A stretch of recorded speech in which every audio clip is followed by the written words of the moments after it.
మాజీ ముఖ్యమంత్రి వైఎస్ఆర్సీపీ అధినేత వైఎస్ జగన్మోహన్ రెడ్డికి Z+ కేటగిరీ భద్రత కల్పించాలని కోరుతూ హైకోర్టులో పిటిషన్ దాఖలైంది. తనకు సిఆర్పీఎఫ్ లేదా ఎన్ఎస్జీతో భద్రత కల్పించాలని జగన్ కోరారు. తనకు Z+ భద్రత పునరుద్ధరించేలా ఎన్ఎస్జీ లేదా సిఆర్పీఎఫ్ సిబ్బందితో సెక్యూరిటీ కల్పించాలన్న వినతిని పరిగణలోకి తీసుకునేలా కేంద్ర హోంశాఖను ఆదేశించాలని కోరారు.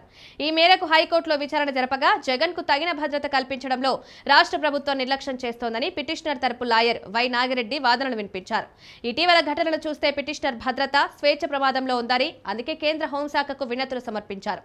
భద్రత కుదింపుపై హైకోర్టులో గతంలో ఓ పిటిషన్ దాఖలు చేశామన్నారు. కోర్టుకు పూర్తి వివరాలు అందించడానికి కొంత సమయం కావాలని కేంద్ర ప్రభుత్వం తరపున డిప్యూటీ సొలిసిటర్ జనరల్ పసనల పున్నారావు కోరారు. భద్రత విషయంలో జగన్ గతంలోనే వ్యాజ్యం వేశారని రాష్ట్ర ప్రభుత్వం తరపున అడ్వకేట్ జనరల్ దమ్మాలపాటి శ్రీనివాస్ గుర్తు చేశారు. ఈ వ్యాజ్యంలో కేంద్రాన్ని, ప్రభుత్వాన్ని ప్రతివాదిగా పేర్కొన్నారని, ఆ వ్యాజ్యం ఇంకా పెండింగ్ లో ఉందని కోరారు. ఇరువైపులా వాదనలు విన్న న్యాయమూర్తి కౌంటర్ దాఖలు చేయాలని హైకోర్టు ప్రతినిధులను ఆదేశించింది.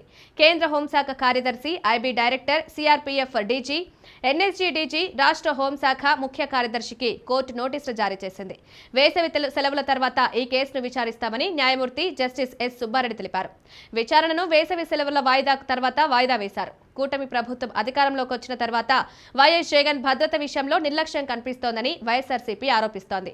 గతంలో గవర్నర్ను కలిసి వినతి పత్రం అందించారు. సెక్యూరిటీ విషయంలో లోపాలున్నాయంటూ హైకోర్టును ఆశ్రయించారు.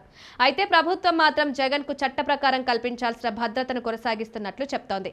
హైకోర్టు ఈ పిటిషన్పై ఎలా స్పందిస్తుందన్నది చూడాలి.